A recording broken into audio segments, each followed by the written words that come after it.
সবাই তৈরি আছো তো? আগামী মার্চের মাঝামাঝি আপার প্রাইমারি একটি গুরুত্বপূর্ণ বিজ্ঞপ্তি আসবে।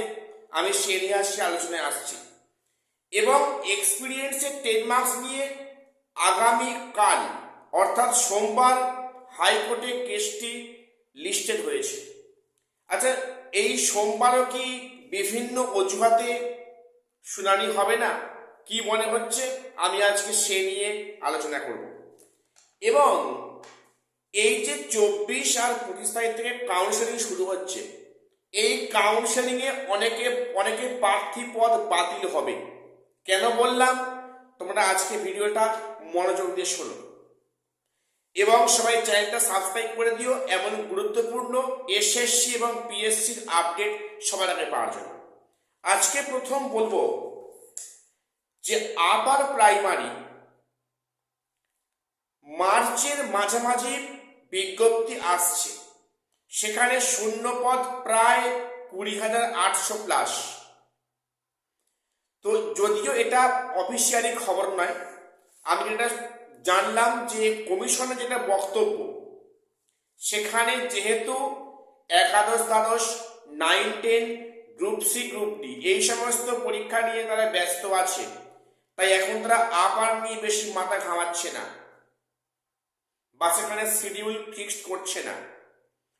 তাদের যেটা বক্তব্য যে মার্চের মাঝামাঝি অর্থাৎ একাদশ দ্বাদশের কাউন্সেলিং প্রক্রিয়া সমাপ্ত হওয়ার পর তারা আপার প্রাইমারি নিয়ে ভাবনা চিন্তা করবে এবং সম্ভবত মার্চের মাঝামাঝি আপারের বিজ্ঞপ্তি আসবে।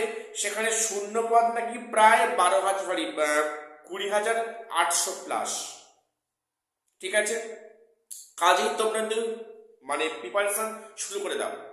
যদি মনে করো যে বিজ্ঞপ্তি বেরোলে পড়াশোনা করব, তাহলে চাকরি কিন্তু এই জন্মে হচ্ছে না। পরিষ্কার আপারে বিজ্ঞপ্তি আসবে, এটুকু শিওর। তোমরা এখন থেকে বাড়িতে স্টাডি করা শুরু করে দাও। পরিষ্কার বক্তব্য। বিশেষ করে একাদশ দ্বাদশ এবং 9-10 যাদের কন্ডিশন খারাপ বা তারা ডাক পাওনি, যারা আছো যোগ্য ফ্রেশার্সরা, তোমরা এখনই কাজে লেগে পড়ো। আপার কিন্তু সামনেই আসছে। পরের বিষয়ে আসি, এক্সপিরিয়েন্সের 10 মার্কস যে গত দুদিন যে ড্রামাটা হলো হাইকোর্টে, সত্যি আমরা প্রত্যেকে হতবাক, বিস্মিত এবং আশাহীন হয়ে পড়েছি যে যোগ্য পেশাটা কি আদৌ এই পৃথিবীতে বা এই ভারতবর্ষে বিচার পাবে কিনা। সেই মামলা আবার লিস্টেড হয়েছে আগামীকাল সোমবার। এখন দেখার বিষয়, আগামীকালও কি সেই একই ড্রামা হবে? দেখো, যেটা মনে হয় আগামীকাল হয়তো শুনানি হলে হতে পারে, সেটা স্যাঙ্গুইন বলা যাবে না। কারণ আমি দেখলাম বিগত দুদিন কোর্টে যা অবস্থা দেখলাম আমি, সেখানে শিওরলি বলা যাবে না যে আগামীকাল শুনানি অবশ্যই হবে। রায়দান অনেক পরের বিষয়। তোমরা যদিও জানো যে এক্সপিরিয়েন্সের 10 মার্কস নিয়ে কিন্তু সুপ্রিম কোর্টের মামলা ইতিমধ্যে হয়েছে। ঠিক আছে, কাজেই আগামীকাল এডিশনাল যা বক্তব্য রাখবেন বা আদৌ রাখবেন কিনা সেটাই এখন দেখার বিষয়। এবারে বলে রাখি যে একাদশ দ্বাদশের যে কাউন্সেলিং প্রক্রিয়া শুরু হচ্ছে আগামী 24 বা 25 তারিখ থেকে, সেখানে অনেকের প্রার্থী পদ বাতিল হতে পারে এমনটাই খবর। কেন বললাম? এটা আমি বলছি না, তোমরা দেখবে গতকাল কমিশনের ওয়েবসাইটে যে একটি বিজ্ঞপ্তি প্রকাশিত হয়েছে, সেখানে কম্বাইন্ড মেরিট লিস্ট CM এর একটা লিস্ট প্রকাশ পেয়েছে, যেটা 21/1/2026 প্রকাশিত হয়েছিল। Combined merit list for counselling, সেটা ভ্যাকান্সি সহ উল্লেখ করা হয়েছে। সেখানে প্রার্থীদের নাম, রোল নাম্বার, সেখানে ডেট অফ বার্থ, সেখানে হচ্ছে কি র্যাঙ্ক নম্বর সব দেওয়া আছে। এবারে কম্বাইন্ড মেরিট লিস্ট বেসিসে কিন্তু সেখানে কাউন্সেলিং প্রক্রিয়া সম্পন্ন হবে।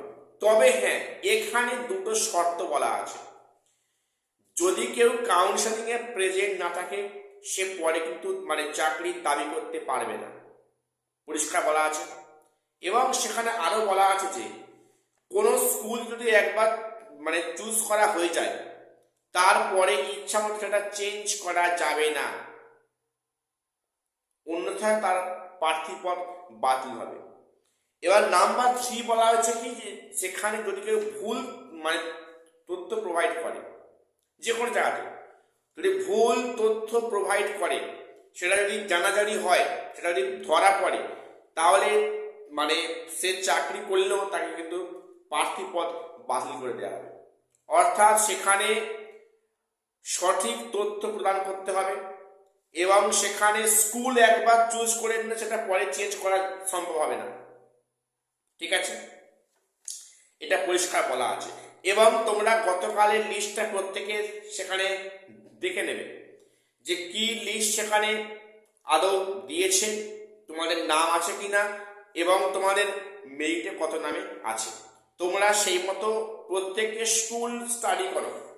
যে স্কুলের ভ্যাকান্সি লিস্ট প্রকাশ পেয়েছে 19 তারিখে, তোমরা সেটা প্রত্যেককে স্টাডি করো বাড়িতে। এবং সম্ভব হয়, তোমাদের আমি আগে বলেছি, এখন বলি, তোমাদের সম্ভব হয় তোমরা সেই স্কুলগুলো এবার ঘুরে দেখে আসো, সেখানে স্যারের সঙ্গে কথা বলে আসো, তোমরা সেখানে স্কুলের পরিবেশটা দেখে আসো, তারপর তোমরা কাউন্সেলিংয়ে যাও। এতে মনে হয় তোমাদের বেশি অ্যাডভান্টেজ পাওয়া যাবে, সম্ভাবনা আছে। যার যেমন র্যাঙ্ক হয়েছে তোমরা তেমন স্কুল বেছে রাত কাগজে একটা কপি করে নিয়ে যাও। ঠিক আছে, তোমাদের সেখানে স্কুল বাঁচতে সুবিধা হবে। এবারে আমি গতকাল ভিডিওতে সন্ধে বলেছি যে অনেকেই দুশ্চিন্তায় আছো যে আমাদের সেকেন্ড ফেজ কাউন্সেলিং হবে কিনা। ফার্স্ট কাউন্সেলিং এর কটা ফেজ হবে, সেকেন্ড ফেজ কাউন্সেলিং হবে কিনা। দেখো, সেখানে যেটা পরিষ্কার বক্তব্য আমার মতে, সেকেন্ড ফেজ কাউন্সেলিং অবশ্যই হবে, একটু সময় দিতে হবে। যেহেতু এই প্রক্রিয়া শুরু হয়েছে, এর পরে কিন্তু অবশ্যই সেকেন্ড থার্ড ফেজ কাউন্সেলিং হবে। ফার্স্ট কাউন্সেলিং এর ফার্স্ট ফেজ হবে, সেকেন্ড ফেজ থার্ড ফেজ কিন্তু অবশ্যই হবে। সবে 7টা সাবজেক্টে সেখানে লিস্ট প্রকাশিত হয়েছে, সেখানে শিডিউল ঠিক করা হয়েছে।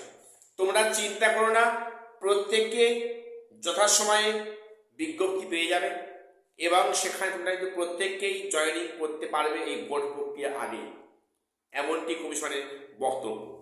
তো যাই হোক, আমাদের সবার নজর থাকবে আগামীকাল হাইকোর্টের দিকে এক্সপিরিয়েন্সের 10 মার্কস নিয়ে। তো আজ এইখানে শেষ করছি। প্রত্যেকের চ্যানেলটা সাবস্ক্রাইব করে দিও এমন গুরুত্বপূর্ণ আপডেট পাওয়ার জন্য। দেখা হচ্ছে পরে কোনো আপডেট নিয়ে।